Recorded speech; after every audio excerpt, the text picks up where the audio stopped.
आप हनुमान चालीसा को किस नजरिए से देखते हैं? हनुमान चालीसा की एक एक चौपाई महामंत्र है। बिल्कुल, मैंने मुस्लिम को भी हनुमान चालीसा सुनते हुए देखा है। भाव से ही भगवान प्रकट होते हैं। मेरे को प्रगति करनी है, सक्सेस करनी है, तो वो कौन सी चौपाई का अध्ययन करें? जय हनुमान ज्ञान गुण सागर, जय कपीस तिहुँ लोक उजागर, राम दूत अतुलित बल धामा, अंजनी पुत्र पवन सुत नामा। हनुमान चालीसा में जीवन की सारी समस्याओं का हल है। बिल्कुल। क्या तुलसीदास जी के उस ख्याल में आया होगा जो हनुमान चालीसा लिख डाली? हनुमान जी ने ही तुलसीदास जी को राम जी से मिलवाया था। रामायण में क्या होना था ये हनुमान जी को पहले से ही पता था कि सबसे पहले रामायण का निर्माण हनुमान जी ने ही करा था। अकबर ने ये बोला था तुलसीदास जी को कि चल बुला ले, जब तेरे राम जी और तेरे हनुमान जी हैं हम भी देखते हैं, बुला। अच्छा जी। हनुमान चालीसा और एक आता है हमारा साथ में सुंदरकांड पाठ जी, ये इन दोनों का क्या रिलेशन है?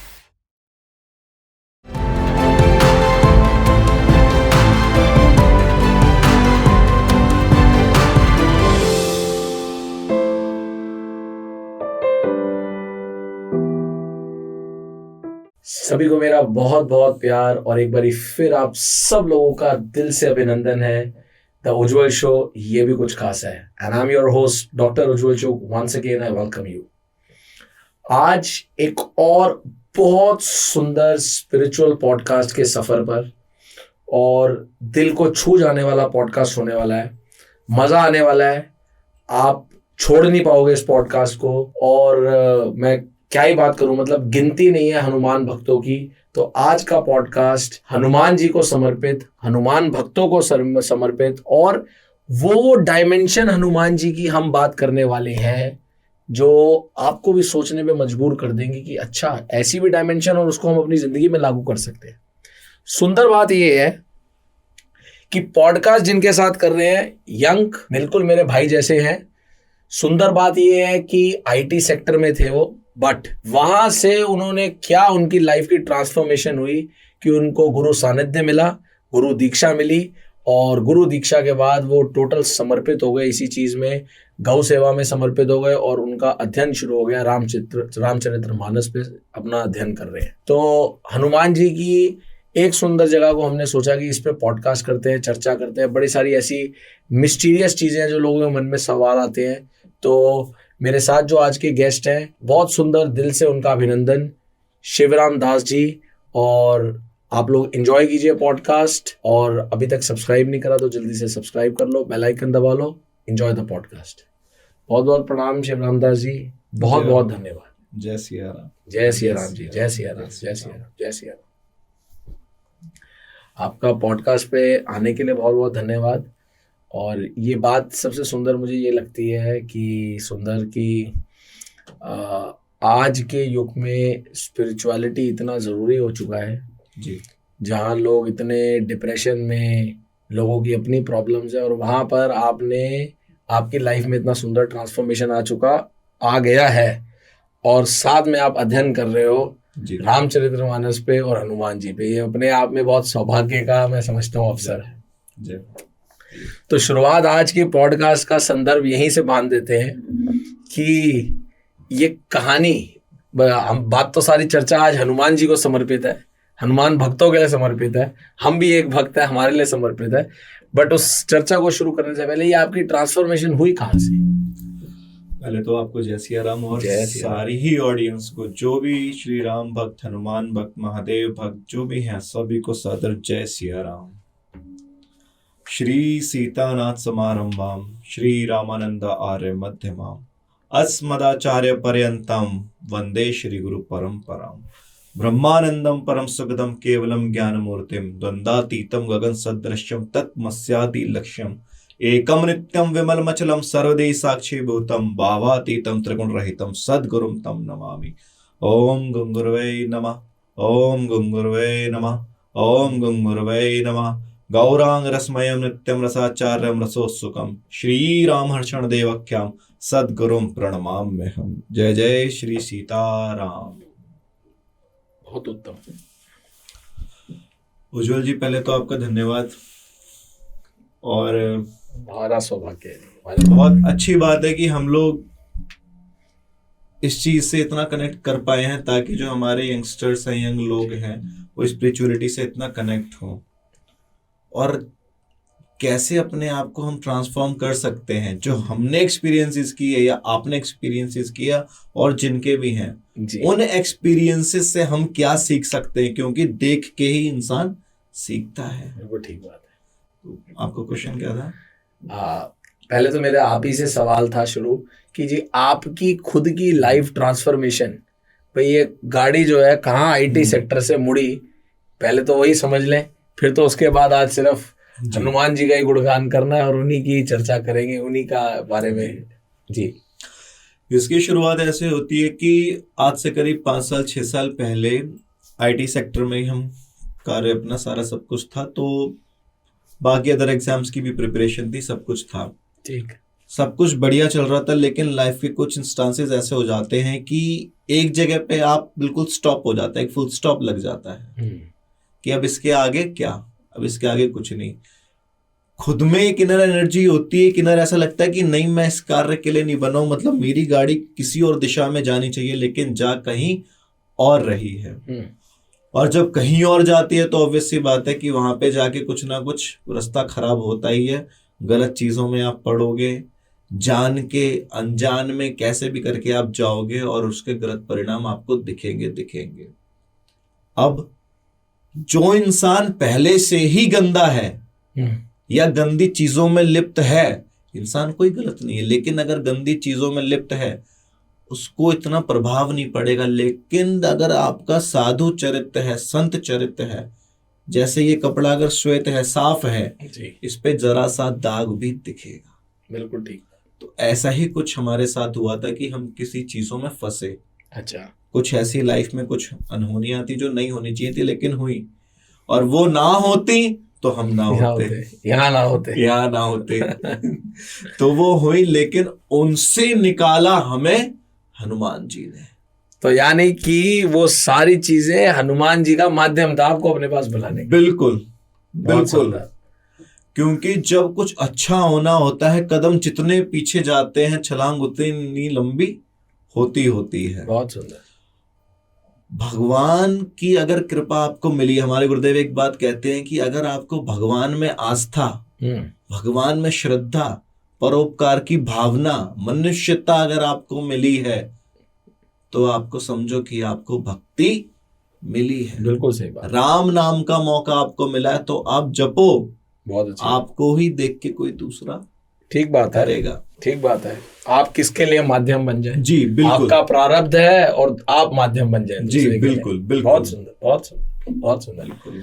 तो अब आपकी जब ये जर्नी ट्रांसफॉर्म हो गई है, तो जहां हनुमान जी की बात करते हैं, तो मतलब मैं समझता हूं कि धर्म निरपेक्ष होकर के, मैंने एक सिख को भी हनुमान चालीसा सुनते देखा है और वो कनेक्ट करता है, मैंने मुस्लिम को भी हनुमान चालीसा सुनते हुए देखा है, और हिंदू भाई तो बहुत सारे सुनते हैं जी। तो मेरा बड़ा लिबरल थॉट प्रोसेस बना कि इसमें अपनी एक बहुत बड़ी महिमा है, एक बहुत बड़ा, मतलब क्या कहें कि इसका जितना शोध अध्ययन कर लो उतना कम है जी। तो क्योंकि आपका बड़ा अध्ययन चल रहा है रामचरितमानस पे भी, तो मैं समझता हूं कि आपकी अपनी एक्सपीरियंसेस होंगे। हनुमान जी को भगवान शिव का री इनकारनेशन बताते हैं जी। आपको क्या लगता है कि आज के युग में अगर हम इसको बड़े कॉस्मिक पिक्चर पे देखें, जो ब्रह्मांड के बड़े कॉस्मिक पिक्चर पे है, इसका कोई बहुत डीप सिग्निफिकेंस है क्या कि जो हनुमान जी भगवान शिव के री इनकारनेशन है? बिल्कुल, बहुत सुंदर। सबसे पहले तो हनुमान जी जो हैं, जो आपने धर्मनिरपेक्षता की बात कही है, तो हनुमान जी ऑलरेडी ही यही है, बल्कि हमारे सारे देवी देवता ही भगवान, भू गगन वायु अग्नि नील सब कुछ, तो वही एक तो भगवान की डेफिनेशन जो है हम लोग सुनते हैं कि है। इससे भी अगर ज्यादा हम देखें, हनुमान जी को कोई भी पूजा कर सकता है। हनुमान जी की पूजा के बहुत ज्यादा विशेष नियम नहीं होते हनुमान जी की पूजा के कोई बहुत विशेष नियम नहीं है। हनुमान जी के भजनों के कोई बहुत विशेष नियम नहीं है। चाहे आप हनुमान चालीसा पढ़ लीजिए, गोस्वामी तुलसीदास जी ने कहीं ये नहीं लिखा कि आपको इस नियम से करना है, ऐसे करना है तो ही इसका फल मिलेगा जी। और अभी जितना हमने रिसर्च पे पाया है कि एक हनुमान चालीसा ऐसी है कि ऐसी भी अवस्था में हो जो या पढ़े हनुमान चालीसा हो सिद्ध साखी गौरी सा, मतलब जो भी ये पढ़ेगा पढ़ने के लिए, लेकिन आस्था श्रद्धा होनी चाहिए। भाई जब आस्था श्रद्धा होगी, सामने वाले को पता चलेगा, अगर हम आपसे जिस एनर्जी के साथ मिलेंगे जी, तो आपको पता चलेगा कि वो एनर्जीज आएंगी कि क्या है। तो आपकी जाकी रही भावना जैसी, प्रभु मुहूर्त देखी तिन तैसी। तो जिस आस्था के साथ आप हनुमान चालीसा पढ़ेंगे वो फल आपको फल है। इसमें अगर कोई गलत भाव से, खैर हनुमान चालीसा तो कोई पढ़ ही नहीं सकता, ऐसा नहीं है, लेकिन आप नॉर्मल भी पढ़ेंगे तो जी। इसके साक्षी स्वयं भगवान शंकर है, महादेव है। जैसे जो ये पढ़े हनुमान चालीसा हो ये सिद्ध, वो सिद्ध हो जाएगा। साखी गौरी सा, गौरी सा बोले तो भगवान महादेव शंकर, और महादेव ही हनुमान जी के रूप में आए। अच्छा, इसी का कोई विशेष आपको क्या लगता है जी? आपकी क्या समझ, आज तक का अध्ययन कहता है? अब हनुमान जी के रूप में वो इसलिए आए, सबसे पहले तो भगवान महादेव। महादेव कौन है? जो सबसे भोले भाले, सबसे सिंपल।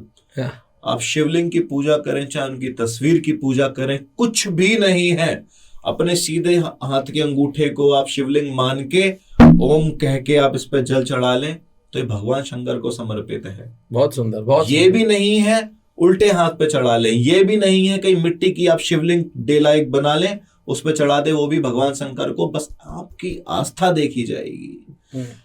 अब इसी आस्था को हनुमान जी अपने ऊपर लेके आए, इसी आस्था को जगाने के लिए भगवान शंकर हनुमान जी के रूप में आए, ताकि मेरी पूजा पाठ के कोई नियम विशेष ना हो। नियम साधना के होते हैं। जब हम विशेष क्रियाओं में जाएंगे, साधनाओं में जाएंगे, तब उनके नियम होते हैं। मतलब भगवान हनुमान जी जो है सबसे फ्लेक्सिबल डेटी है, सबसे फ्लेक्सिबल, उनके साथ ज्यादा मर्जी दोस्ती कर लो, सबसे फ्लेक्सिबल। हनुमान जी, बात तो वैसे सही है आपकी जी, ज्यादा उसमें गणित है नहीं वैसे, बिल्कुल जमा घटा, बिल्कुल। तो मतलब इस मतलब बड़े सारे ना हनुमान जी को लेकर के बड़े मिस्टीरियस सवाल, बड़े प्रसंग वगैरह चलते हैं। बट उस प्रसंग से पहले बड़ी सुंदर हनुमान चालीसा का आपने छेड़ ही दिया, तो पहले हनुमान चालीसा को ही, आप हनुमान चालीसा को किस नजरिए से देखते हैं? क्योंकि मैंने जो एक बारी देखा, क्योंकि आपका इतना जब शोध करा हुआ है उस पर, तो हनुमान चालीसा जब कोई नॉर्मल उसकी जो वाइब्रेशन भी है जी, और मैं तो ऐसा देखता हूं कि अगर किसी का भाव नहीं भी है जी तो भी वो कनेक्ट हो जाता है। बिल्कुल। तो आपने हनुमान चालीसा का आपका पूरा क्या अभी तक का आंकलन रहा? हमारे पूज्य गुरुदेव एक बात कहते हैं, किसी वेद का अध्ययन आपने नहीं किया, ठीक, किसी शास्त्र का अध्ययन नहीं किया, किसी पुराण का, किसी ग्रंथ का अध्ययन नहीं किया, कोई बात नहीं, अगर आपने हनुमान चालीसा का अध्ययन और उसको जपा है, गाया है जी। अब कैसे? पहली चीज तो हनुमान चालीसा पढ़ने का कोई नियम नहीं है, और हनुमान चालीसा की एक एक चौपाई महा मंत्र है, बिल्कुल, जिसमें भगवान शंकर, भाई यंत्र तंत्र मंत्र वेद शास्त्र पुराण ग्रंथ सब कुछ भगवान शंकर से आए। और जब आप हनुमान चालीसा पढ़ोगे तो उसके साक्षी गौरी सा भगवान शंकर हैं। हर किसी ने भगवान शंकर से ही सब कुछ प्राप्त किया, राक्षसों ने, देवताओं ने, बिल्कुल, यहाँ तक कि भगवान राम ने भी जब सेतु बांधा तो भगवान शंकर की आराधना करी, शिवलिंग रामेश्वरम को स्थापित किया, बिल्कुल। जब वही शंकर भगवान हनुमान जी के रूप में है तो हनुमान चालीसा की एक एक चौपाई महामंत्र है, एक एक चौपाई रामबाण है। और उज्ज्वल जी, इसमें तो रहस्य की बात ये भी है कि अगर आप किसी साधना में भी जाना चाहते हैं, जीवन का कोई भी संकट हो जी, यहाँ तक कि रास की बात आपको ये बताएं कि जितने बड़े बड़े सिद्ध योगी हैं, जितनों से भी दास को जो भी दर्शन प्राप्त हुए हैं, सबने गुप्त रूप से ये बताया है कि हम डेली हनुमान चालीसा पढ़ते हैं, हनुमान चालीसा का जप करते हैं, और सिद्धि करने के लिए उसका यज्ञ हवन करते हैं। हाँ, मैंने ये जरूर देखा है कि हनुमान चालीसा की सिद्धि में लोग जी उसको बड़ा उसका अनुष्ठान करके सिद्धि के लिए बहुत इस्तेमाल करते हैं।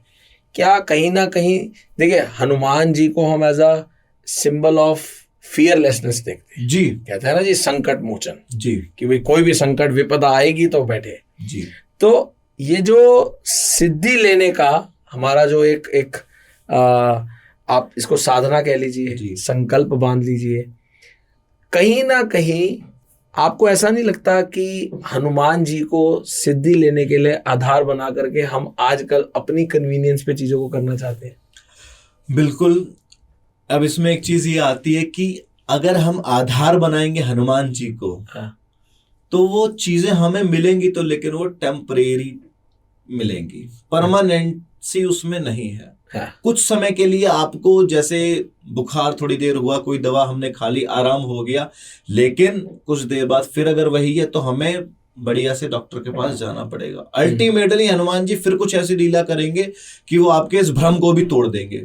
और हनुमान जी ही एकमात्र ऐसे देवता, तो खैर उनके लिए शब्द कम है, मैं भगवान ही कहेंगे उन्हें। बिल्कुल ठीक बात है ना, वो ऐसी लीला करेंगे कि आपको वहां तक, लास्ट स्टेज तक लेके जाएंगे जहां तक आपका विश्वास नहीं होता, और जहां पे विश्वास टूट जाएगा और फिर वहां पे वो चमत्कार दिखाएंगे।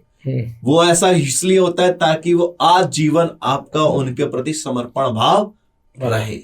बिल्कुल। हनुमान जी ही राम जी से मिलाने वाले हैं। अब हनुमान चालीसा की जो इसमें बात है, एक एक चौपाई इसकी महामंत्र है। उठा लेते हैं जी एक चौपाई, आप शुरू करते हैं। अब जैसे बहुत अब वायरल में आजकल चलती है कि भूत पिशाच निकट नहीं आवे, महावीर जब नाम सुनावे। बिल्कुल। अब इसकी जो शुद्धता और पात्रता के साथ अगर आप इस चौपाई को करेंगे, या फिर पूरी क्रिया के साथ में अगर आप इसका हवन यज्ञ करते हैं जी, तो ये गारंटीड है कि दुनिया की कोई कितनी बड़ी भी भूत प्रेत की कैसी भी बाधा हो, तो आपको नहीं पकड़ेगी। नहीं पकड़ेगी। और जिसको पकड़ रखा है, नियम आपको करने पड़ेंगे भाई। डॉक्टर अगर दवा देता है, क्या क्या नियम है, इसको किस तरीके से? अब सबसे पहले तो इसमें आपका खाना पीना सब कुछ शुद्ध होना चाहिए। ठीक है। बिना तुलसी जी के भोग लगा हुआ आपका भोजन नहीं होना चाहिए। आपका अपना एक संकल्पित आसन होना चाहिए, पूरी शुद्धता पवित्रता के साथ में। ठीक है जी। किन्हीं गुरुदेव की शरण में हो तो अच्छी बात है, नहीं है तो भगवान हनुमान जी को ही आप अपना गुरु बनाइए। उन्हीं की शरण। श्री गुरु चरण सरोज रज निज मन मुकुर सुधार। बहुत सुंदर, बहुत सुंदर। वरनौ रघुबर बिमल जसु जो दायक फल चार। यानी कोई भी फल देने वाले हैं हनुमान जी। छोटा सा आप अपनी जो डेली हम पूजा करते हैं वो करिए, उसके बाद में भगवान श्री सीताराम का ध्यान करके एक माला उनकी जप के, और फिर हनुमान चालीसा करके जो भी आपकी परेशानी है, जो भी, उस चौपाई को आप उठाइए। एक एक चौपाई को आप जब पढ़ेंगे तो उसमें आप हनुमान चालीसा में जीवन की सारी समस्याओं का हल है। बिल्कुल, सारी ही समस्याओं के ऊपर एक एक चौपाई लिखी हुई है। अच्छा, किसी को मान लीजिए आजकल लोगों को बड़ी अंदर से अपेक्षा होती है कि जी मेरे को प्रगति करनी है, सक्सेस करनी है, तो वो कौन सी चौपाई का अध्ययन करे? जय हनुमान ज्ञान गुण सागर, जय कपीस तिहुँ लोक उजागर, राम दूत अतुलित बल धामा, अंजनी पुत्र पवन सुत नामा। अब इसमें क्या आपको मिला? जय हनुमान ज्ञान गुण सागर, ज्ञान गुण के आप सागर हो। बहुत सुंदर। हमें प्रकृति करनी है तो हमें क्या प्रगति करनी, तो हमें क्या चाहिए? ज्ञान गुण सब कुछ हमारे अंदर समाया हुआ हो। इस चौपाई को उठा लीजिए और इसी चौपाई का आप अनुष्ठान करते जाइए। बिल्कुल करिए। और मैं तो कहता हूं कि हर पूरे आज जीवन करते रहिए। आज जीवन जितना करेंगे उतना ज्यादा आपको फल मिलेगा। कई लोग आते हैं कि हमें ये है, हमें वो है, हमने ये किया वो किया। अरे भैया, गोस्वामी तुलसीदास जी ने इतना बड़ा आपको महामंत्र दे दिया, करने का तरीका आप देखो, आप करने के तरीके पे जाओ। करने के तरीके में बस मूलतः आपकी भाव होना चाहिए। बिल्कुल, भाव है तो कौन सी जगह, किस अवस्था, किस समय, सब जगह पे वो सिद्ध हो जाएगा। भाव से प्रकट होए भगवान, भाव से ही भगवान प्रकट होते हैं। बहुत सुंदर, बहुत सुंदर, बहुत सुंदर। अपने खाने पीने का इसमें आपको बिल्कुल जी, उसमें इसकी अपनी शुद्धता और पवित्रता रखनी है। तुलसी को भोग लगाना है, जी। आसन पवित्र रखना है, आप दो जी। हो गए थे, बिल्कुल। और कोई चीज? और अपना आचार विचार भी आपके जब शुद्ध होंगे जब आपका आहार शुद्ध होगा। बिल्कुल ठीक बात है। जब आहार शुद्ध होगा तो आपके आचरण, आपके विचार सब कुछ शुद्ध होंगे। सात्विक खाना, बिल्कुल। उसमें क्या आप सजेस्ट करते हैं? बहुत लोग कहते हैं लहसुन और प्याज भी नहीं होना चाहिए। लहसुन प्याज से उज्ज्वल जी ऐसा होता है कि ये तामसिक वृद्धि के लिए होते हैं जी। इसमें कई कथाएं आती हैं कि राहु केतु को मारा था, कि और कुछ राक्षसों के मल से बना है, कि खून से बना है। हम ज्यादा डीप में बात ना करें तो ये क्या है कि ये अपन भी जब हम लोग खाते हैं इसको, हम तो वैसे नहीं लेते हैं, क्षमा करना, लेने के बाद में मुंह से स्मेल आता है। बिल्कुल। नाक की जो अपनी श्वास होती है, श्वासों में भी स्मेल आती है। तो एक होती है ना एनर्जी, बिल्कुल। जब हम यहाँ आपके पास आए तो एनर्जी लेवल अलग था, कहीं और जाएंगे अलग होगा।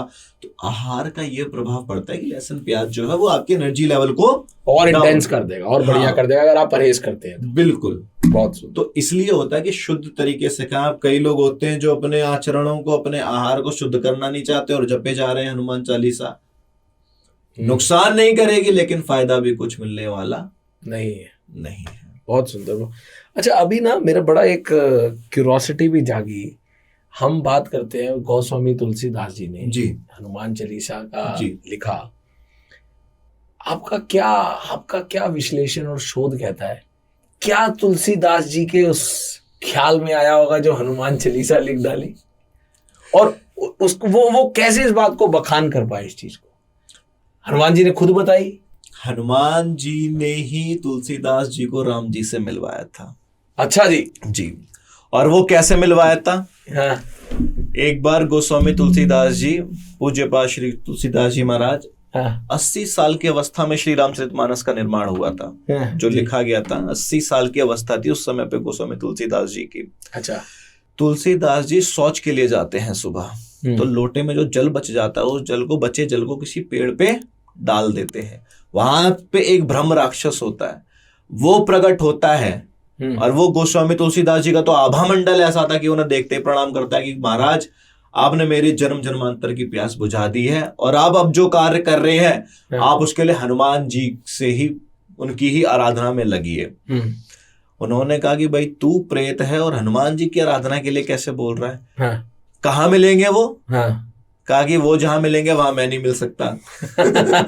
भूत पिशाच टिकट नहीं हमें।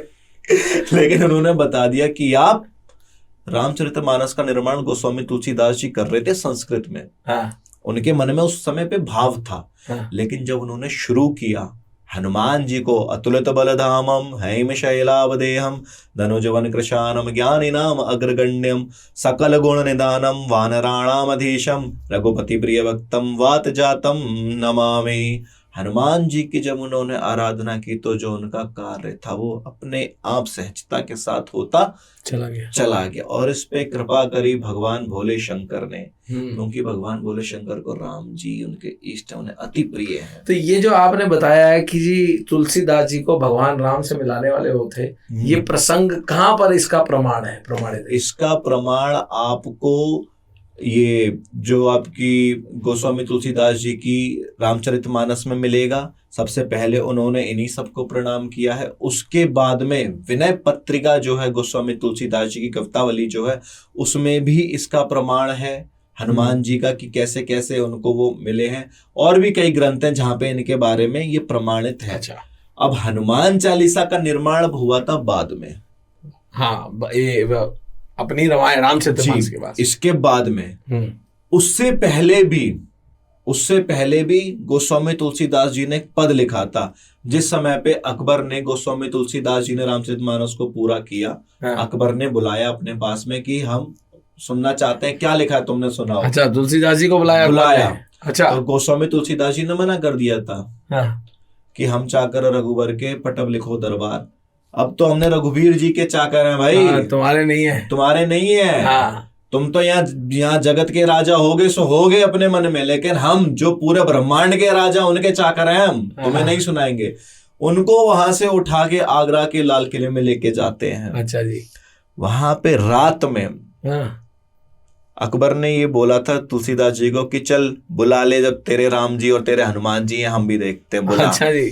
तो रात में आगरा में, आगरा के लाल किले में। अच्छा। तो ये वहां की सत्य घटना है। अच्छा जी। जी, अकबर की जो बायोग्राफी है उसमें इस चीज का भी प्रमाण है।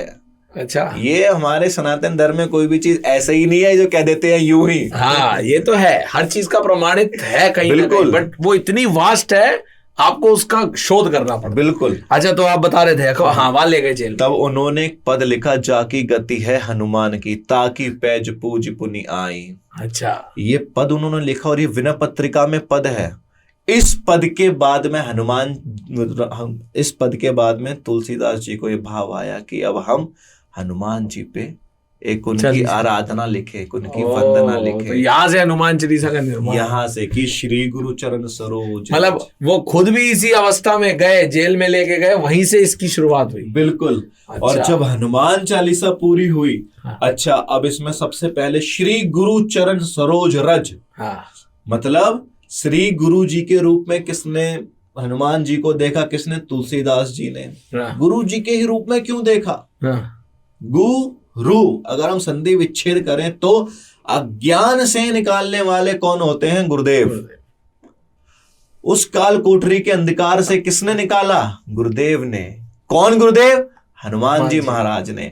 तो जब हनुमान जी महाराज को उन्होंने गुरु के रूप में गुरु पूजा, श्री गुरु चरण सरोज रज, मतलब श्री गुरु चरण आपके, हाँ। गुरु जी के चरणों की जो नख है, उस नख का जो मैल है, जो मिट्टी है, वो मैं हूं। बहुत सुंदर, बहुत सुंदर, बहुत सुंदर। और मतलब तुलसीदास जी ने अपनी अवस्था से में, वो जिस अवस्था में वो फंसे, वहां से वो निकला, और वो अब हम सब पे अप्लाई होती है। बिल्कुल भाई, हम सब पे अप्लाई होती है। बिल्कुल भाई, हमारे लिए भी आराध्य हो गए। बिल्कुल। और लास्ट में भी क्या कहा पूज्यपाद गोस्वामी तुलसीदास जी ने? जय जय जय हनुमान गोसाई, कृपा करो गुरुदेव की नाई। यानी कि आपकी सदा सदा ही जय हो, और ऐसी कृपा करिए कि जैसे गुरुदेव कृपा करते हैं। बहुत सुंदर। अच्छा, ये हनुमान चालीसा और एक आता है हमारा साथ में सुंदरकांड पाठ जी, ये इन दोनों का क्या रिलेशन है? साइंटिफिकली आप कैसे ये आपस में जुड़े हुए? हनुमान चालीसा में सब कुछ हनुमान जी के बारे में है। बिल्कुल। लेकिन सब कुछ हनुमान जी के बारे में होते हुए भी उनको वहां पे राम जी की महिमा गाई है। कैसे? तुमरे भजन राम को पावे, जन्म जन्म के दुख बिसरावे, अंत काल रघुवरपुर जाए, जहां जन्म हरि भक्त कहाई। मतलब हनुमान जी की अगर आप आराधना में लग गए तो ऑटोमेटिक भगवान राम की शरण में आप चले गए।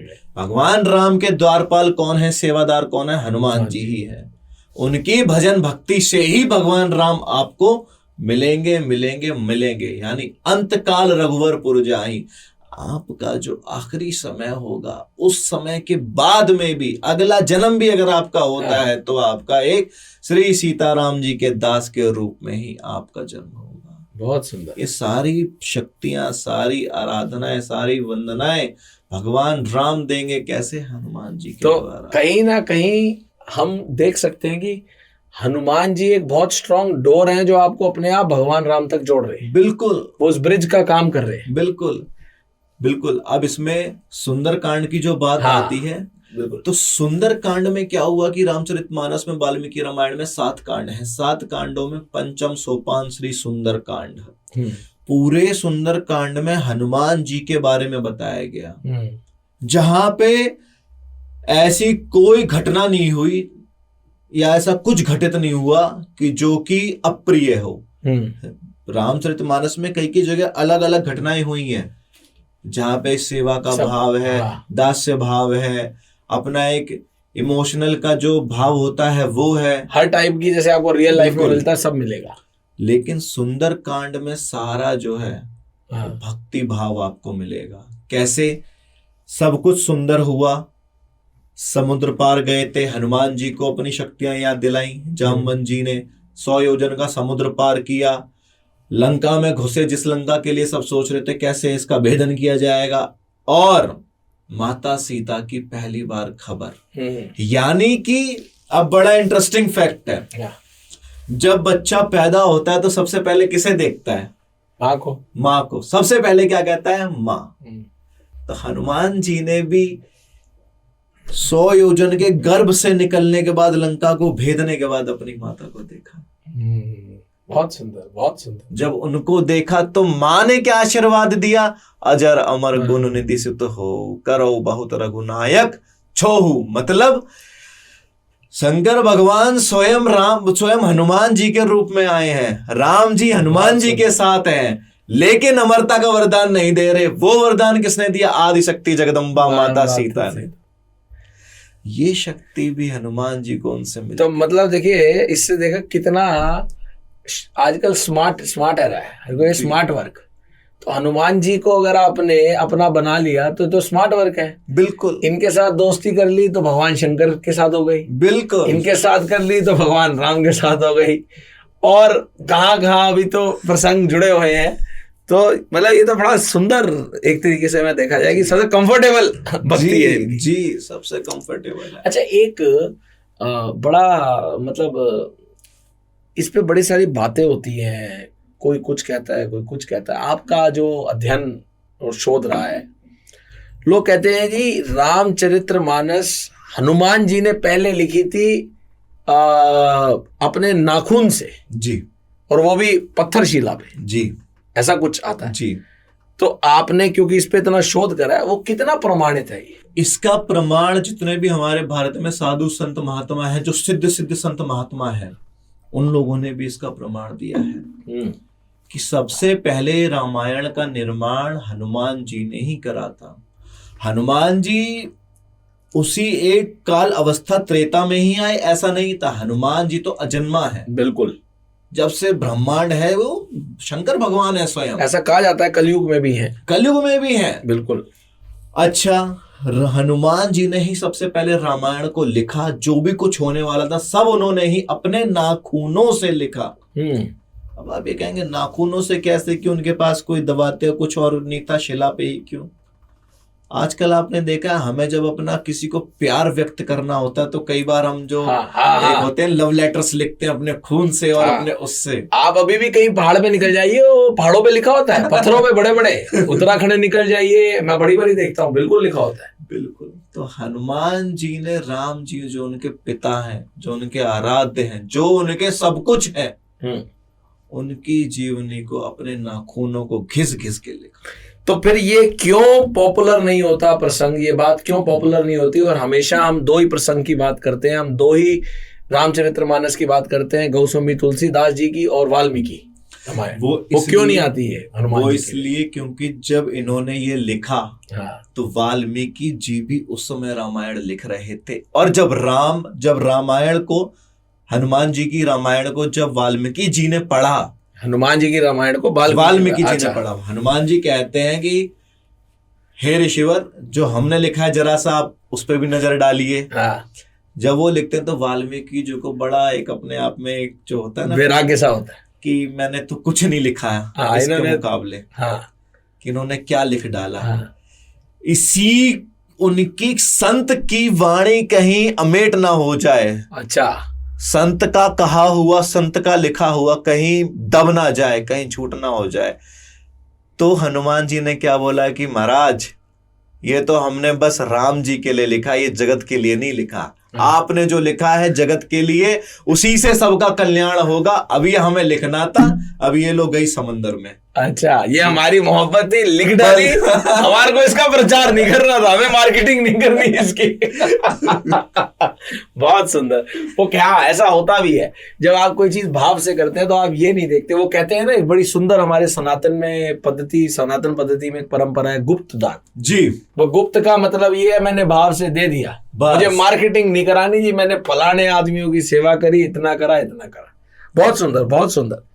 अच्छा, अब जो ये अगर आप देखेंगे, दो जो हमारी रामायण चलती है, तुलसीदास जी, वाल्मीकि, इस पे भी बड़ा हमेशा कंट्रोवर्सी होती है। कोई फॉलो करता है गौतमी तुलसीदास जी की, कोई कहता है जी नहीं ये वाल्मीकि रामायण में जो बात का प्रसंग लिखा हुआ है।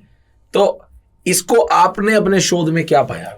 किसी में कोई भेद नहीं है, ठीक है, किसी भी तरीके का।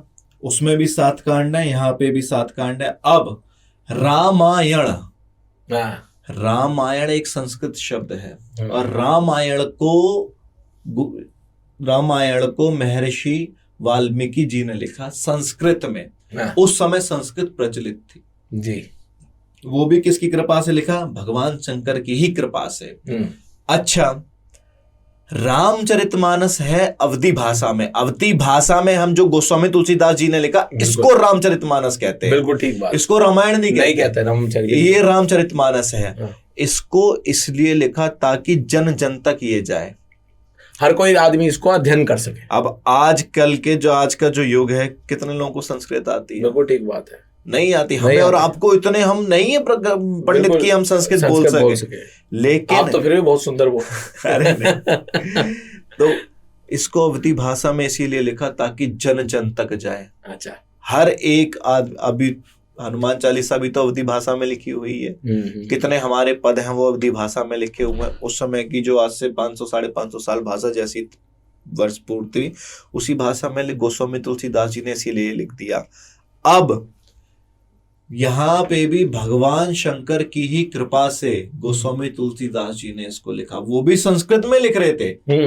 भाई आप अगर जाएंगे वहां पे जो श्लोक लिखे हुए हैं रामचरितमानस में, कई श्लोक हैं जो उनकी स्टार्टिंग ही शांतम शाश्वतम प्रमेय मनगम निर्वाण शांति प्रदम, कई ऐसे श्लोक हैं जो संस्कृत में लिखे हुए हैं। तो प्रमाणिक है कि गोस्वामी तुलसीदास संस्कृत के बहुत बड़े प्रचंड विद्वान पंडित थे। लेकिन उन्होंने सब कुछ वो लिखते थे संस्कृत में, लेकिन हो जाता था अवधी भाषा में ऑटोमेटिक। अच्छा। भगवान शंकर की कृपा से शंकर भगवान बोलते थे और लिखते थे।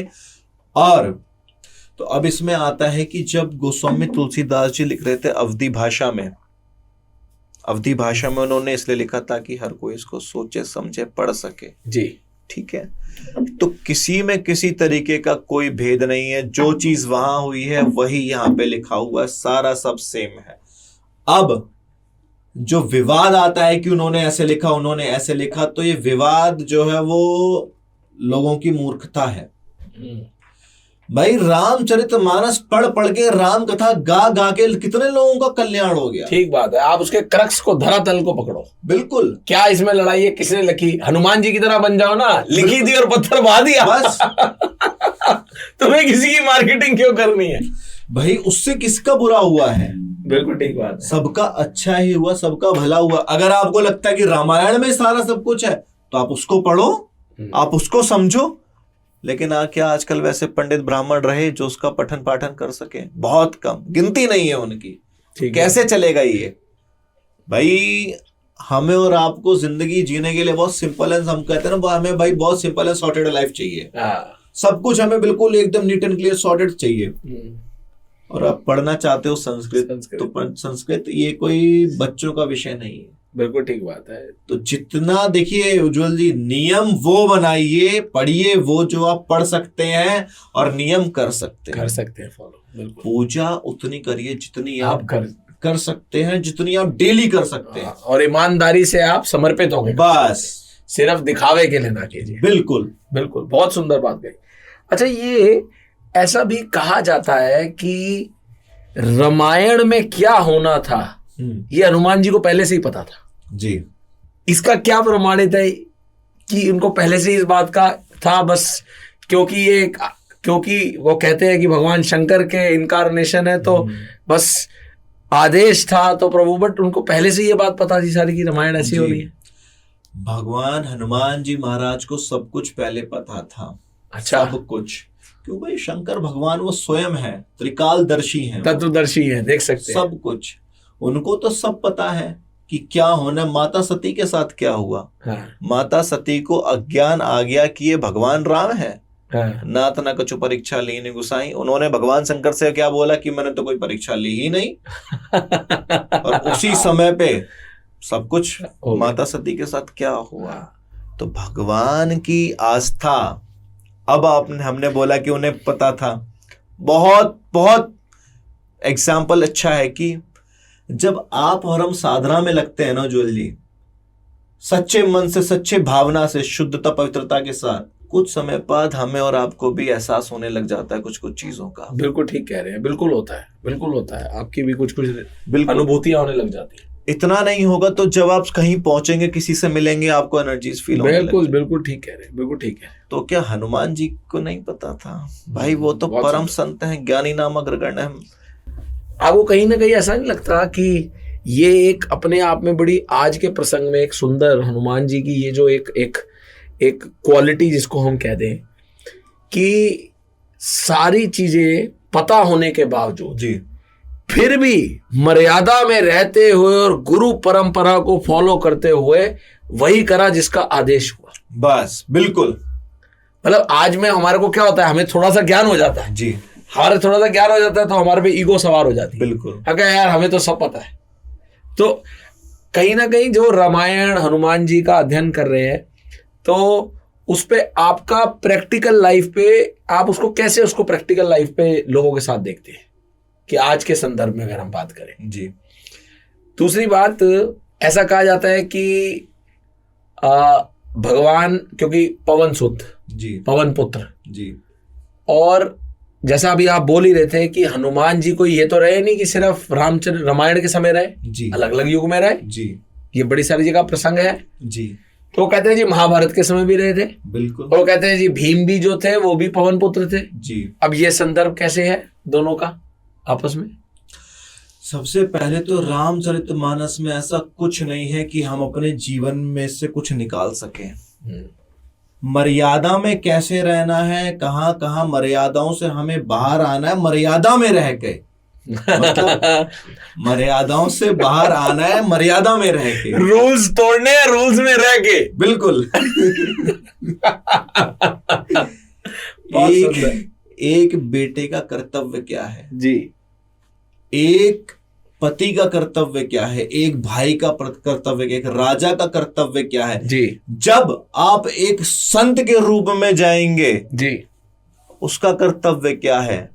अपने दुश्मन के सामने खड़े हैं तो आपका क्या कर्तव्य, अपने मित्रता कैसे निभानी है जी। उसका। तो रामचरितमानस में सब कुछ सातों कांड में बताया हुआ है।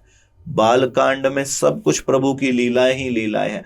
अयोध्या कांड में क्या, अयोध्या कांड में वैराग है कि कैसे राम जी सब कुछ छोड़ छाड़ के जाते हैं और भरत जी उनको जिन पादुकिन की पादुकिन भरत ले ही मन लाई।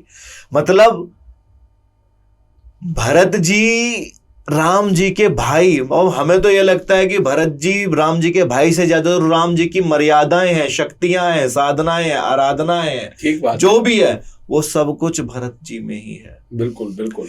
राम जी अपनी सारी शक्तियां सब कुछ अयोध्या से बाहर नहीं गए, उनको सब कुछ भरत जी के रूप में दे गए वहां, देकर वहां पे अयोध्या में छोड़ के गए। और भरत जी क्या करते हैं, अपनी स्वामी, अपने उनके स्वामी को राम जी की पादुकाएं लेके पूरे 14 साल तक पादुकाओं से राज करवाते हैं अयोध्या में। रामचरितमानस में सब कुछ है। दास से भाव कैसे आएगा, गुरु परंपरा। देखिए, जब जीवन में हमें कुछ करना है और आपके साथ में कोई सुपीरियर अथॉरिटी है तो अपना दिमाग ना लगाया जाए। यही तो हम आजकल के युग में नहीं कर पाते। हमारे को एनालिसिस पैरालिसिस बहुत लगाना होता है हर चीज में, back and fourth analysis paralysis. बिल्कुल। तो इसलिए घर में भी अगर मान लीजिए कोई चीज के लिए बोल देते हैं तो घर में किसी ने बड़े ने भी बोला तो भी हमारा एनालिसिस पैरालिसिस, हर जगह पे एनालिसिस पैरालिसिस चल। अच्छा, एक अभी आप बात कर रहे थे तो हनुमान जी शक्ति के भी प्रतीक है जी। भाई, अगर संकट मोचन है तो हर चीज के लिए बलशाली कहा गया है। बिल्कुल। तो इस संदर्भ को आप कैसे देखते हैं कि जब सुग्रीव मिला तो भाई भगवान शंकर के वो अवतार हैं, पता उनको सब है, संकट मोचन है, तो फिर बाली को खुद भी तो मार सकते थे जी, और उसके लिए भी उन्होंने पूरा खेल बनाया। बिल्कुल। सुग्रीव को कह सकते थे ना कि तेरा काम करा देता हूं मैं। बिल्कुल। तो उसको आप कैसे, आपने शोध में उसको कैसे देखा? ये तो बात हुई रामचरितमानस से हमने क्या क्या सीखा कि गुरु परंपरा के साथ रह के कि जब हमारे ऊपर कोई सुपीरियर हो तो अपना दिमाग ना लगाया जाए, जो कि भगवान राम ने हमें हर जगह दर्शाया। हनुमान जी ने उतना ही सुंदरकांड में किया जितना भगवान राम ने और जामवंत जी ने कहा करने को। महाभारत वाली बात भी हम करेंगे कि हनुमान जी का क्या रिलेशन है महाभारत में। अब बात अगर सुग्रीव जी की आती है, हनुमान जी तो सब कुछ थे, सब कुछ अपने आप में, लेकिन बाली को क्यों नहीं मारा? बाली जो है वो स्वयं जिस समय पे भगवान राम, हाँ, भगवान नारायण ने बोला था कि अब मैं आऊंगा पृथ्वी पर, दशरथ जी के यहाँ पे अवतार लेके आऊंगा, उनका बेटा बन के आऊंगा, उसी समय पे जितने भी देवता थे उन सब ने भी संकल्प लिया कि हम भी किसी न किसी रूप में जाएंगे। तो जो बाली थे वो इंद्र थे। अच्छा, और इंद्र को हमेशा अभिमान होता है, अभिमान होता है, बिल्कुल होता है। और बाली को भी अभिमान था। अच्छा, और सूर्य कौन थे? सूर्य नारायण बन के आए कौन? सुग्रीव जी। अच्छा, ओके। सूर्य नारायण सुग्रीव जी बनकर आए। और जिस समय पे हनुमान जी ने सूरज को अपने निगला था, हाँ, क्षमा याचना भी तो करनी थी हनुमान जी को। हम्म, तो हनुमान जी ने क्या बोला था कि आपका साथ मैं ही दूंगा नीचे। अच्छा, आपका साथ मैं ही दूंगा। अच्छा, इंद्र ने हनुमान जी पे प्रहार भी तो किया था वज्र से, तो बाली से भी तो बदला लेना था। अच्छा, और जब बेटे को कोई मारता है बाल अवस्था में तो पिता बदला लेता है, तो राम जी ने बदला लिया। क्या बात है, बहुत सुंदर, बहुत सुंदर। राम जी ने वो सारी लीला, बहुत सुंदर, आपने साइंटिफिकली इसको बड़ा लॉजिकली बांधा। Very good. राम जी ने सारी लीलाएं रची और बदला लिया बाली से। बहुत सुंदर, बहुत सुंदर। अब यहाँ पे हनुमान जी इसीलिए आगे नहीं बढ़ते हैं क्योंकि वो कार्य, बाली को मारने का कार्य राम जी का था। और आखिर बाली भी तो इंद्रदेव ही थे। इंद्र जो है वो उस रूप में आए थे, तो देवता एक दूसरे देवता को ऐसे मार नहीं सकता, ये भी बात थी। तो इसीलिए हनुमान जी शांत रहते हैं और कहते हैं कि प्रभु का जो कार्य है वो खुद करेंगे। और सबसे बड़ी बात तो उसमें उज्ज्वल भैया ये है जी, सुग्रीव जी को सब कुछ दिलाने वाले हनुमान जी ही हैं। अच्छा, मतलब सब पूरा राजपाट जो भी था सब कुछ। जी जी जी भाई हम भगवान राम को अपना आराध्य मानते हैं, स्वामी मानते हैं, लेकिन सुग्रीव उनके मित्र थे। बिल्कुल मित्र थे, बिल्कुल सुग्रीव उनके मित्र थे। मित्र थे। वो होता है ना, कभी कभी अपने दोस्त की ही उसी की टांग खींचते बाद में कहते हैं भाई सॉरी, तो उन्हीं को खाया था, अभी आपने बताया, निकला था। बहुत सुंदर, बहुत ये चीजें थी। अच्छा, तो एक आप इसको कैसे देखते हैं कि बाल अवस्था में हनुमान जी को अपनी शक्तियां का आभास नहीं था, और वो जब समय पे आए उस समय आभास आ जाए, तो इस प्रसंग को आप आज के संदर्भ में कैसे देखते हो? ये क्या दर्शाता है, इसका क्या सिंबोलिज्म है?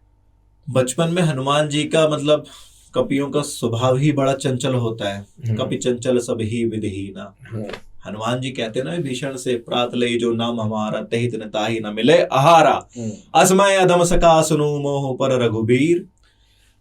अब इसका तात्पर्य क्या है कि हनुमान जी खुद कह रहे हैं कि भाई मैं तो ऐसा वानर हूं, ना तो मेरी कोई सर्वश्रेष्ठ ऐसी कोई जाति है और ना कुछ है जो मैं कोई परम कुलीना, मैं कोई परम कुलीन का भी नहीं हूं। जो भी मेरा नाम लेता है तो उसे दिन तो आहार मिलता ही नहीं। लेकिन हमने अपने शोध में यह पाया जाति क्या होती है। जाति होती है उज्ज्वल जी जो हमारा, अब जैसे मनुष्य है तो मनुष्य एक जाति है, ना कि हमारे चार जो वर्ण है वो खाली वर्ण व्यवस्था है कर्मों के अनुसार। बिल्कुल पशुओं की जाति है, कौन सा पशु कौन सी जाति का है, ये है। हनुमान जी ने भी अपने आप को यही दर्शाया। हनुमान जी ने भी अपने आप को यही दर्शाया, कपि चंचल सब ही विधिहीना, कि मैं तो सब, मेरे पास तो कुछ है ही नहीं, सारा सब कुछ ऐसा कुछ मैं नहीं हूं। लेकिन उनके ऊपर राम जी की कृपा थी। बाल अवस्था में हनुमान जी जो है, अब एक होता है थोड़ा बानर का स्वभाव होता है अपना शैतानी करने का, तो हनुमान जी वैसे ही चंचल थे। तो उस समय पे जो कुछ ऋषि मुनि थे उनके वो बहुत परेशान करते थे, तो ऋषियों का श्राप लगा था हनुमान जी को कि तुम जब तक तुम्हें कोई तुम्हारी शक्तियां याद नहीं दिलाएगा सही समय आने पे, याद कोई भी दिलाएगा लेकिन सही समय आने पे, तब तक तुम अपनी शक्तियों को भूल के बैठे रहोगे। बिल्कुल। अब इसमें शक्तियां भूल के ये बैठे थे कि उनका जन्म किस कार्य के लिए हुआ है। अब यहाँ पे भी एक बहुत सूक्ष्म और गहराई वाली बात ये आती है, हमको आज के युवाओं को ये नहीं पता कि हमें करना क्या है। बहुतों को पता है लेकिन मोस्ट ऑफ द जो लोग हैं उन्हें नहीं पता कि हमें क्या करना है जी। उस समय पे अगर कोई एक्सपीरियंस आपको कोई चीज बताता है और अगर हम उसको बिना अपना ज्यादा गणित और दिमाग लगाए उस चीज पे आगे बढ़े तो हम अपनी मंजिल को डेफिनेटली पा सकते हैं। जैसे जामवंत जी ने हनुमान जी को याद दिलाया। बहुत सुंदर, कोई ना कोई मार्गदर्शन कर देगा। बिल्कुल। इसमें कहीं ना कहीं मैं जो आपसे सवाल पूछा, मैं इसमें अक्सर क्या होता है कि जब मैं थोड़ा सा, आपके जितना तो शोध, अरे नहीं। आपका तो बहुत सुंदर शोध है, बट जितना भी सेल्फ कंटेम्पलेशन जो प्रभु से आता है, तो मैं इसको आज के संदर्भ में ऐसा देखता हूँ कि आज के जो यंग माँ बाप हैं, वो क्या होता है कि बच्चे की बाल अवस्था में उसको पहले डायरेक्ट करना शुरू कर देते हैं, जी। ये करो, ये पढ़ो, ये करो, वो करो, ये करो। जबकि अगर आप बच्चे का संस्कार जी सॉलिड कर दें और उसको बाल अवस्था को, जैसी बाल अवस्था होती है उसको ना छेड़े, भाई बच्चा तो खेलेगा, सब करेगा, जैसे हनुमान जी थे। बिल्कुल। तो समय आने पे वो संस्कार अपनी दिशा, जैसे जामावन जी जैसे आपने बताया, याद दिलाया, तो उसका संस्कार उसको अपने रास्ते पे खुद उड़ाए, उचान पे बिल्कुल ले जाएगा। बिल्कुल। आज के संदर्भ में जो हो रहा है कि तभी बच्चा, देखिए ना, बच्चा तभी तो डिप्रेशन में आ जाता है, बिल्कुल फंस जाता है, बिल्कुल। क्योंकि पहले से ही बेचारा स्कूल जाता नहीं है, उस पर लाद देते हैं बैग पूरा का पूरा बिल्कुल। उठा के, इतना भारी। 5 साल की अवस्था तक तो बच्चों को बिल्कुल आप फ्री छोड़ दो, बिल्कुल कुछ नहीं, उन्हें सिर्फ और सिर्फ जो खेलना कूदना, जो शैतानी कर रहे हैं करने दो जी। उन्हें फ्री हैंड्स करके रखो, और आपका ही संस्कार उनमें आएगा, आपको ही देख के सीखेंगे। कैसे? आप भक्ति भाव में लगिए, देखिए आपका ही संस्कार उनमें आएगा। बहुत सुंदर। उज्जवल जी, कोई भी साधु या साधु चरित्र अगर बच्चा होता है, खुद के प्रारब्ध की तो बात ठीक है, लेकिन भगवान की श्रद्धा आस्था भी, जैसे हमने पहले कहा जी था, जी, ये निर्धारित कैसे होती है? आपके माँ बाप के संस्कार। बिल्कुल ठीक बात, बिल्कुल। जो आप बीज डालेंगे वही अंकुरित। बस बिल्कुल। बहुत सुंदर। जैसे आपके माता पिता का जो भी उनका कर्म रहा, जो भी उनका आचरण रहा, जो उनकी शक्ति, प्रार्थना, साधना, जो वो करना चाहते थे लेकिन नहीं कर पाए, और लेकिन भाव था, वो भाव जब संतान उत्पत्त होगी तो वो भाव वो लेकर आएगी। और जब वो भाव लेकर आएगी तो आपको सामने दिखेगा कि ये मेरा ही फल है। आप उसको फ्री हैंड छोड़ो, भगवान की भक्ति में थोड़ा सा लगा के रखो, अपने संस्कार अच्छे दो, फ्री हैंड छोड़ो, संस्कार बीज डाल दो, हनुमान जी की तरह खेलने दो, बस। कोई जावावंत आएगा और रास्ता दिखा देगा। बिल्कुल ऑटोमेटिक उनको भगवान जापे कृपा राम की होई तापे कृपा करे सब कोई। बहुत सुंदर, बहुत सुंदर। तो जब राम जी की कृपा होगी, वो ऑटोमेटिक अपनी मार्गदर्शन अपना सब कुछ खुद ही करने लग जाएंगे। बहुत बढ़िया। अच्छा, आजकल ये अब अभी बात भी हो रही थी कि जैसे कहा जाता है कि हनुमान जी कलयुग में भी है जी।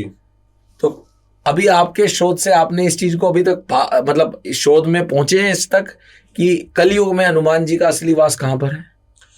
हर किसी की अपनी अपनी डेफिनेशन है। इसमें बड़े लोग, किसी के पास जाओ, कोई कहता है जी नीम करोली बाबा जी जो है वो बहुत बड़े भक्त है, वहां होता है, वहां तो वो लोग बैठते हैं और बैठ के वो कहते हैं जी जरूर पढ़ो जी। फिर अभी वो हमारे शास्त्री जी आ गए हैं ठीक है जी, जो बताते हैं कि बालाजी की वजह से है और उनका है, मतलब अलग अलग है। मेहंदीपुर बालाजी एक है। तो ये आपके शोध से आपने क्या पाया कि कलयुग में हनुमान जी का असली वास कहाँ है, जहां वो प्रत्यक्ष रूप में आप उनको देख सकते हैं?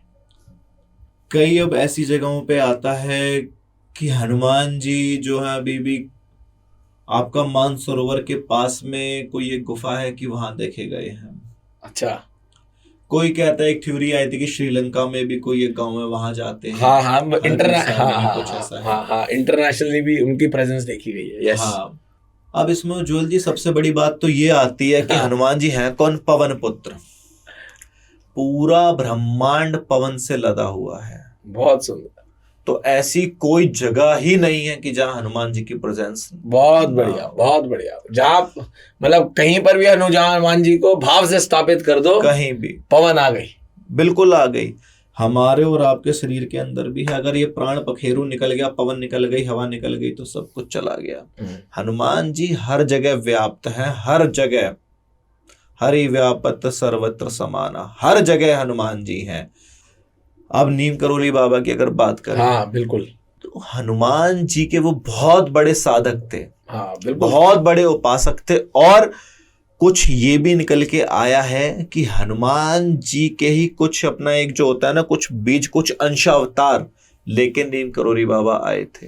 नीम करोली जी महाराज जो है एक्चुअली में जो हमारी जन्मस्थली है वो बाबा जी महाराज नीम करोली जो महाराज हैं, जी, जो उनकी तपस्थली है वो हमारी जन्मस्थली अरे है। क्या होता है, बहुत सुंदर, बहुत बहुत। तो वहां पे आज भी वो चीजें हैं। अब कैंची धाम में सब कुछ है। कैंची धाम तो महाराज जी 20 साल नीम करोली में रहने के बाद 20 साल वहां गए, लेकिन जो उन्होंने अर्जित किया वो उसी स्थान से किया। वो तो कोई ऐसा कोई विशेष स्थान नहीं है, गांव के बीच की सराउंडिंग का स्थान है जहां उन्होंने ट्रेन रोक दी थी जंगलों में। वो ट्रेन 6-7 घंटे खड़ी रही, आगे नहीं बढ़ी। तो हनुमान जी तो हर जगह हैं, और महाराज जी ने हनुमान जी की इतनी मतलब श्रद्धा भाव से, वो एक होता है ना पूजा, हम पहले बात कर रहे थे, लेकिन उन्होंने साधना की, उन्होंने कुछ क्रियाएं की जिससे हनुमान जी उनके शरीर में दिखने लग गए थे। और सबसे बड़ी बात तो हनुमान जी ब्रह्मचारी हैं, नीम करोली बाबा तो गृहस्थ थे। हाँ बिल्कुल, ये बात है। नीम करोली बाबा तो उनका तो बाल विवाह हो गया था, आज भी उनके नाती पोते हैं, वो भी हैं, हमको तो दर्शन हुआ उन सबका। बहुत, बिल्कुल बिल्कुल। तो उनके जो भी पोते हैं उनको तो बिल्कुल महाराज जी जैसे ही वो दिखते हैं। फिरोजाबाद में है उनका स्थान। अच्छा अच्छा अच्छा। तो ऐसा कुछ नहीं है, आप जहां भी हनुमान जी को बुलाएंगे हनुमान जी वहीं प्रकट। अच्छा, आपने आपका कोई पर्सनल एक्सपीरियंस रहा? आप तो मैं आई एम श्योर गए होंगे, मेरे को अभी तक अवसर किसी कारणवश नहीं मिला जी। और बड़े प्रसंग आते हैं मेहंदीपुर बालाजी की जी, तो आप तो जरूर गए होंगे। जी जी मेरे को पक्का वो लगता है। तो वहां का आपका वहां के बारे में क्या कहना है, मेहंदीपुर बालाजी के बारे में? मेहंदीपुर बालाजी में कई ऐसी कहानियां आती हैं कि वहां पे किसी ने तपस्या करी थी, अच्छा, हनुमान जी की, और किसी ने किसी के पता, मतलब ऐसा सुना है, कोई प्रमाणिकता पे तो अब तक हम भी नहीं पहुंच पाए इस पे कि क्या है क्या नहीं, कि वहां पे कुछ भूत बाधाएं जो थी लोगों की कुछ कभी उतारी, फिर हनुमान जी वहां शिला के रूप में प्रकट हो गए, और वहां पे स्पेशली भूत बाधाओं को ही भगाया जाता है। भूत बाधाएं भगाई जाती हैं। हनुमान जी को तो देख के भूत वैसे ही नहीं आते हैं, ठीक है। उससे ज्यादा आपकी कोई भी मनोकामना है तो आप मेहंदीपुर बालाजी जाइए, सब पूर्ण होता है। दास की हुई है। और वहां का जो एनर्जी लेवल है, वो सोर्स ऑफ एनर्जी, वो साक्षात हनुमान जी से ही है। जब वहां पे सुबह आरती होती है मेहंदीपुर बालाजी में, किसी के ऊपर जो भी कुछ होता है वो ऑटोमेटिक सामने दिखने लग जाता है। वो कहते हैं ना, रूप सामने आ गया। अच्छा, वो ऑटोमेटिक सामने। एक समय तो ऐसा लगता है अगर कोई फर्स्ट टाइम जाता है कि मैं कहाँ आ गया हूँ। अगर किसी को शक्ति देखनी है तो आप वहां जाओ। अच्छा जी, बहुत सुंदर। मैं अभी रिसेंटली सालासर गया था और मेरे वहां पर बड़ा सौभाग्य ये हो गया, मुझे 4 बजे का सुबह का, कुछ ही लोग होते हैं तो वहां पर श्रृंगार करने के लिए वो वाले दर्शन मिले सुबह 4 बजे। बताइए। तो बड़ी मेरे को खुद भी इंटेंस एनर्जी फील हुई। तो अच्छा, मेहंदीपुर का आपका मतलब पर्सनल एक्सपीरियंस यही जी। अगर वहां पे जाना है तो ये होता है कि वहां से प्रसाद वगैरह कोई वापस नहीं लाते, क्योंकि जो नेगेटिव एनर्जीज भी होती है वहीं छोड़ाते हैं। वहीं पे आप उन्हें छोड़ो, दर्शन करो महाराज जी के, हनुमान जी के दर्शन करो। जो बात है अपनी आप रहिए, और वहां से आप सीधा अपने घर को आइए विदाउट एनी टेंशन।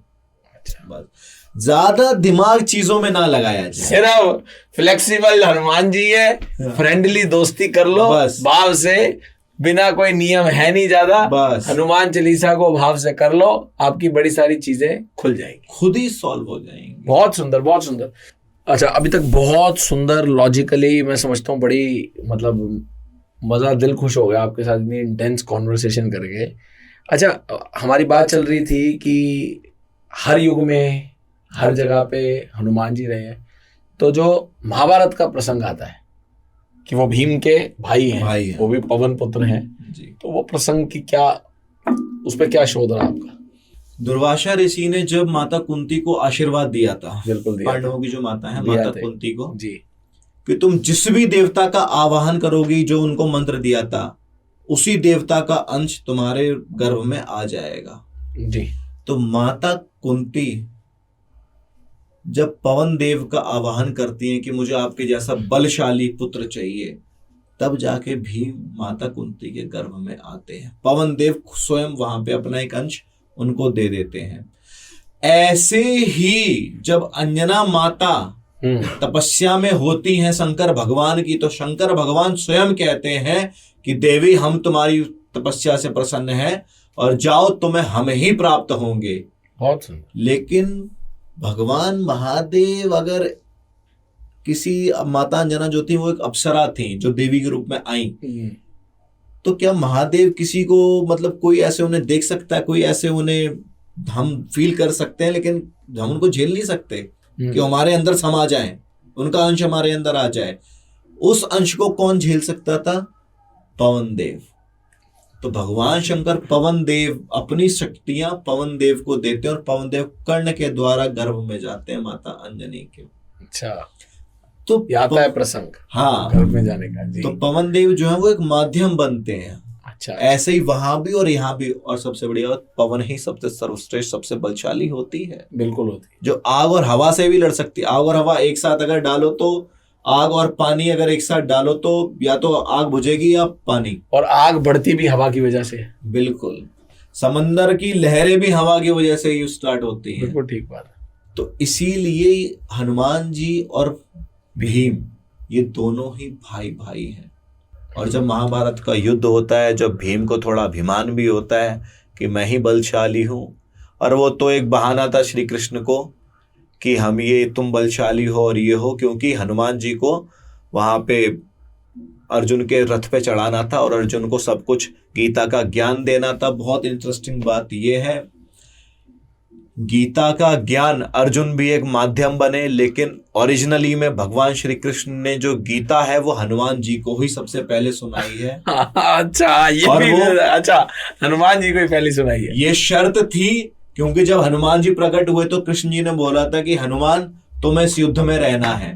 तो हनुमान जी कहते हैं कि प्रभु युद्ध में तो रहना है, पहले श्री सीताराम जी रूप में दर्शन तो दो। और जब दर्शन देते हैं तो कहते हैं कि ठीक है दर्शन दे दिए, लेकिन लड़ूंगा नहीं, भजन सुनूंगा, भजन के बाद आप देखना हमारी ताकत। एक होता है जब हम कभी डिप्रेस होते हैं, और यंगस्टर्स के लिए, किसी के लिए भी, किसी भी एज के लिए, कोई डिप्रेशन में जाने की, किसी चीज को लेके परेशान होने की कोई जरूरत नहीं है। बहुत ज्यादा कुछ है, भगवान का सुमिरन करो, भजन करो, हनुमान जी से दोस्ती करो, बस। बहुत बढ़िया, बहुत बढ़िया। जब गीता का उपदेश दिया भगवान श्री कृष्ण ने, उसके बाद अर्जुन नहीं रहे, और हनुमान जी को जो दिखाना था वो सब कुछ दिखा दिया। बहुत बढ़िया, बहुत बढ़िया। सबसे फ्लेक्सिबल दोस्त है, सबसे फ्लेक्सिबल। इस एंडिंग पे एक सबसे महत्वपूर्ण क्वेश्चन जी, बहुत लोग इस पे काम करते हैं, मैं व्यक्तिगत मिला हुआ हूं, क्योंकि अनंत हनुमान जी के भक्त हैं जी, और पता नहीं कितने ऐसे भक्त जो हैं वो इसको सुन रहे होंगे, और उनका सुनना हमारे लिए भी कहीं ना कहीं एक ब्लेसिंग का काम करेगा, क्योंकि हनुमान जी का भक्त है तो हनुमान जी का अंश तो उसमें भी हो गया। बिल्कुल। जो भी भक्त सुन रहा है, तो जैसे आप देखेंगे जो धीरेन्द्र शास्त्री जी भी हैं, वो भी यही कहते हैं कि भाई मेरे को बालाजी की, मैंने सिद्धि उन्होंने बालाजी की करी है और बालाजी का अनुष्ठान इतना करा है।